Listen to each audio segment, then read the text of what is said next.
is Mr. Truck and Mrs. Truck reviewing a Ford Maverick Lobo. First time I've driven one of these. I had the original Maverick that I took it to Vegas 3 years ago. Got 50 miles a gallon. It was a hybrid. And it was really a base model. It was $19,000. And they gave me a Spotify chip just like I have a radio. There's no radio in it. So this was loaded compared to that. I mean, really loaded. Seats and power, everything. But anyway, and this is the street version of it. So it's, it's made actually as a Lobo mode. So you can scoot around the corners and do all these fun things with it. Not like an off-road truck, but it does have all-wheel drive. And it has a 2-liter, 4-cylinder, turbocharged engine. And it's a 7-speed. They were 8 speeds last year. They decided to go to the 7-speed. But it's really a cool truck. And then I guess next year in 26, they're going to be a little bit of price reduction on them. So that's what I'll be looking at them. But these are awesome. And it's powerful little puppy. And it zoops down the road. We're going to pull a trailer with it. And what size of trailer can we pull? 4,000 pounds.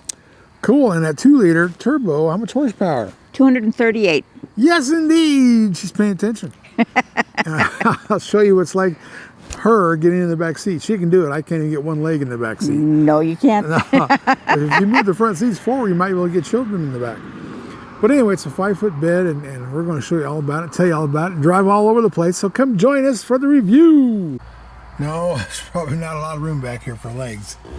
Could move the front seat forward a bit. But yeah, but they do have more storage back here. These bottom of the seat cushion pulls up and kind of holds in place if you do it right. There we go. And you get all this storage down below that seat. And that is pretty awesome. Pretty deep. Now let's see if my wife, Mrs. Truck, can get on the other side. Okay, honey, let's just see if you can climb in this monster.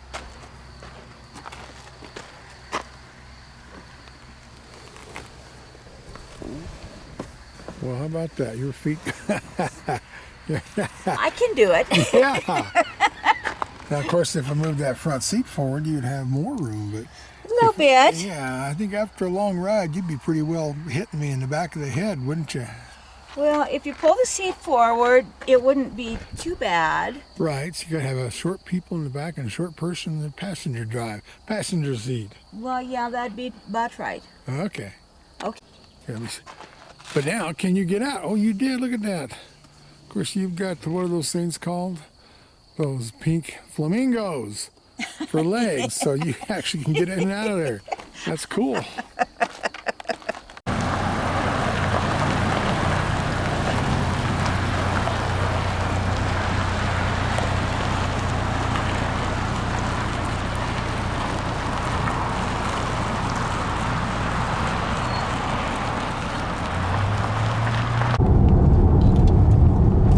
There's Mrs. Truck. Hey, Mrs. Truck, you like this Maverick? I like the Maverick.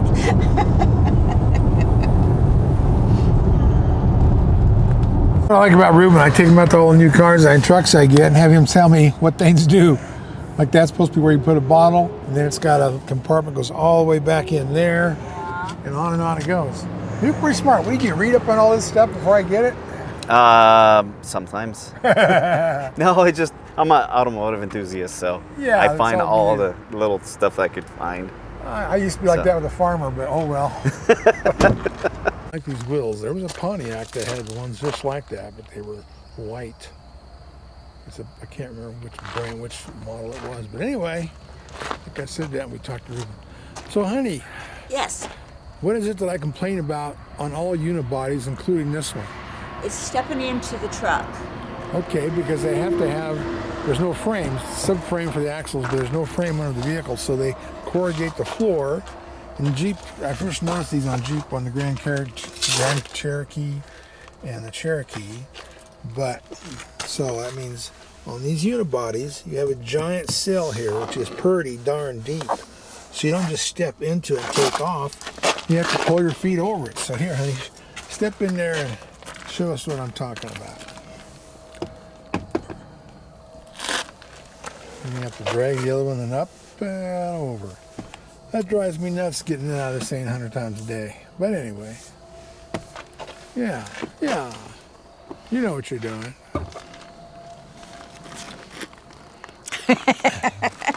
So here, now, sit on the other side. Let me see what you look like on the other side of the truck. That other side. Now see, the seat's forward a little bit, but you know. And you're what, 5'1"? 5'1". 5'1", that's how much room you have. Now come over here and take a picture of me climbing in there. How much room I have in here. Oh. So this is what I mean. Every day when I climb into this and beat the wasps away, then I climb in with one leg and I climb in with the other leg. Okay, now I'm in. You have very little room inside there. Yeah, that's true. I don't. Yeah, I mean, I can be comfortable in this, but you know, even a small SUV is going to have more room than this does. But that's what it is. And I really thought this was a great deal when it was only $19,000. It was a real stripped down model, but I don't know. This right now is over $42,000. It's a whole different picture for a small truck. Okay. Don't go away, Mr. Truck.tv. We'll be right back.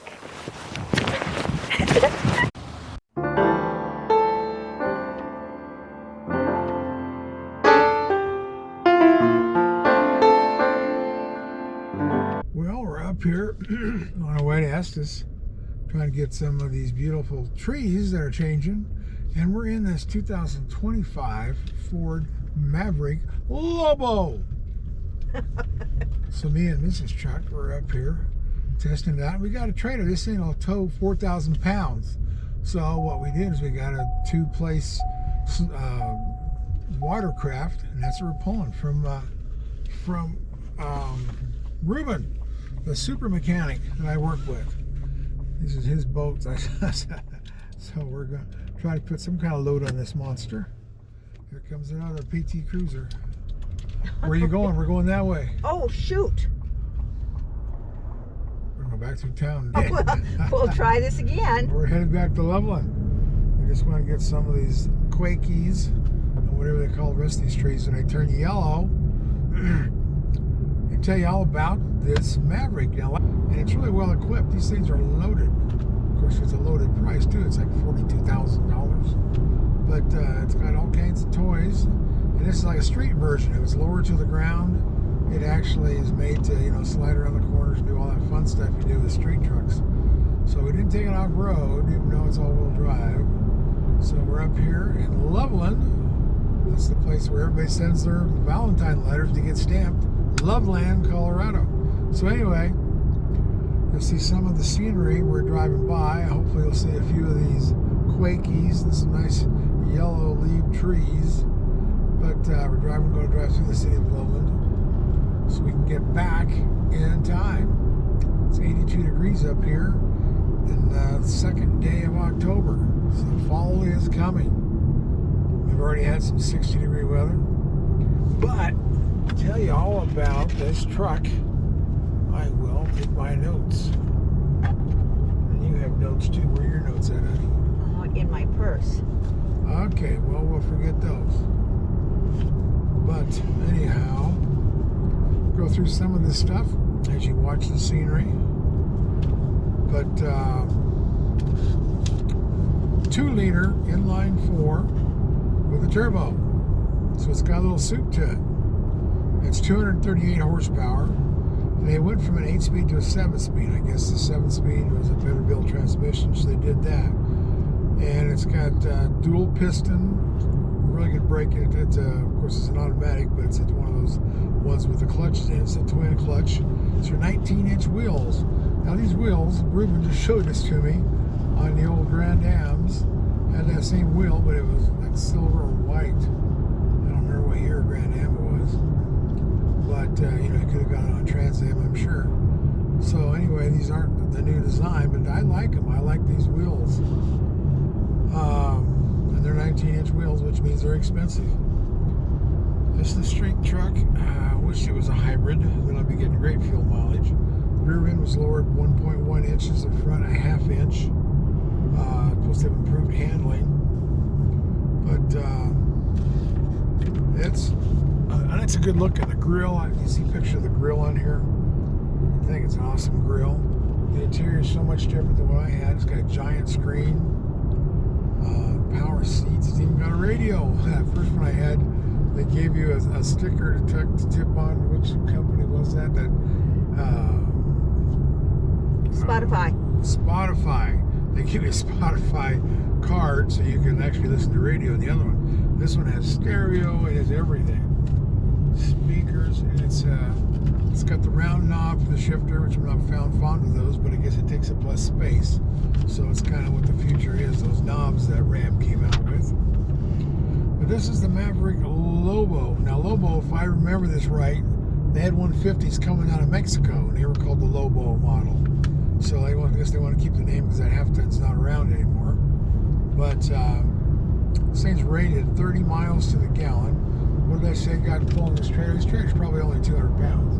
But it dropped down to, was it 19? 19 miles per gallon with a trailer. That's a small trailer. But this is only rated 4,000 pounds, which could be anything. It could be a 2-horse trailer. It could be a small boat, a small RV. So now the truck's usable. I like trucks that are usable. This has got a sprayed-in bedliner. It's got a lot of cool fascia works on it. It's inline storage. Yeah, and storage, and all the doors are storage all over the place. It's got little cubby holes that shoot way back in the door and fill up the cubby hole. And it's got little cups everywhere, a little storage in the bin. And then it's got, in the bed, it's got a rail system, which I really like. I'm going to be trying out the Z-Track here in a minute. That's an aftermarket style. But these have those. They have pegs in the ground and the floor of the bed to tie down your motorcycles and your cargo. But it's a pretty cool truck. It's just a little small. I mean, the front is very comfortable. The back is kind of like midgets. You have to have no legs or maybe a little bit of a leg to sit back there. And the back seat folds up. We'll show you a few of those things. But Mrs. Truck, how do you like this truck? The handle's very nice. Just very your comfy. size. Yeah. Just my size. Mrs. Truck could sit in the back seat. You think so? I think so. Well, you do have small legs. Maybe you could. Yes. I'm pretty short. But this truck is rated at 21 in the city, 24 combined. But 30, that's good. My truck gets about 20 unless I go slower, which I don't do that. We still got the trailer back there, don't we? Well, as far as I can see, we do. Good. Ruben will want me to bring those Sea-Doo things back there. Yamaha, watercraft. But look at this thing. Safety on frontal driver crash is a 5-star. And wow, it's got 5-star on the front and rear seats for side crash. It's pretty good. There's a few of these things, like the passenger is a 4-star. Overall, it's a 4-star. But there's 3 rows of 5 stars. The rollover is a 4-star. These are pretty darn good. But yeah, the MSRP on this is $42,345. And I think this is made in America. Let's see where I can get that scale. It's on here somewhere. That they, everybody's, since the tariffs came out, everybody's trying to build factories in the U.S. Ford had a lot of them before that. Looks like the final destination plant was Hermosillo. I think that's Mexico. Oh well, I guess they're paying tariffs on this. Yeah, it is. It's in the same county in Mexico. But yeah, if we're thinking about something like this when she gets her PT Cruiser sold and her big Dodge Diesel, we're going to try to find us an economical car. And I kind of like these, but I'm not so sure my grandkids would fit in the back. We'll find out. We'll see if Mrs. Truck fits in the back. Yeah. It's always a good test. Yeah, enclosed bed storage. It's got little compartments back there. It's got the same color door handles as the body. And a black Ford Oval. Headlights are LED. The grill's black. I really like the grill on this. Painted rear bumper, power mirrors, painted roof rack, unique front fascia. This has got a little baby sunroof. It's kind of like what GM uses. But one touchdown driver's window. And it's got a push button for the back window. I'll do videos of that because sometimes it goes really fast. 8-inch screen, and it does. It's a big screen, much bigger than the one I had before. Under seat storage, I didn't look at seat storage. ActiveX trim seats. It's got that dual piping. Like one is like a yellow and one is a light blue. That's pretty cool. And it's got adaptive cruise control, which I really like. This one's a little touchy. And so is the lane departure, which I use a lot so I can stay in the middle of the road. This one is super sensitive. Now I know there's some adjustments on it. We have to play with that. It's got paddle shifters. It's single zone control. So you can control from the driver's side. Air filters, particulate air filters, whatever that means. Door locks, windows, power points for 12 volts. Vinyl soft console lid. Ooh, that's soft. Electric power assist steering. I noticed it's got a lot of electric devices. It's got electric steering. That's also looks like an electric boost on the brakes. Co-pilot. It's got electric parking brake. Hotspot telematics modem. It's got a push button start. Lobo drive mode. I wonder what a Lobo drive. We'll have to play with that on the road somewhere. It's got a Lobo mode. Maybe that's where it drifts or something, or does donuts. Pre-collision assist WAEB. Review camera core. Selectable drive modes. Sync. 3.2 screen. I guess that must be in front of the steering wheel. Tuned suspension, twin clutch, rear drive unit. Yeah, that sounds like what they had on the Escapes a long time ago. Right on the front of the rear differential, it had an external clutch pack, and that's how it engaged the rear end. So that means it's basically a front wheel drive with four-wheel drive assist. That's what I'm going to say. Okay. Belt minder chime. Yeah, I really need that one. The belt minder chime. Latch for safety for the seats. A perimeter alarm. Secure lock anti-theft system. It's got 100,000. Oh, if it was a hybrid, it'd have 100,000 mile a year. But this one has 5 years, 60,000 mile drivetrain, like my truck. Roadside assistance is also 5 years, 60,000 miles. I hope I'm saying loud enough. I can't hear in one ear. I gotta go to the doctor. But yeah, I like it. It's just, it's smaller and it does pull a trailer. So I'll give it, cues for that. But anyhow, what do you think about it? Well, it rides nice. I would have thought that it would be a little more bumpier because it is smaller, but it has a very smooth ride. Yeah, it doesn't have the weight to actually do that. But to me, it's right similar to 150, which is not easy to do. Yeah, that's true. But yeah, you've got tilt steering wheel. You've got every power thing you need. Yeah, it has the tilt steering wheel. It has power seats. It has heated steering wheel. So when you go out in the winter, you don't freeze your hands. It has heated seats, which is another benefit. My truck does not have heated seats, so you like that? Huh? I like the fact that it's heated seats, especially in Colorado. Yeah, it's got a lot of doohickeys here to play with. And it's got the Pro Trailer backup assist. So you just turn that after you plug in the system. You rotate that whichever way you want it to drive, and it'll steer for you. A lot of people who are starting out with trailers, they get nervous.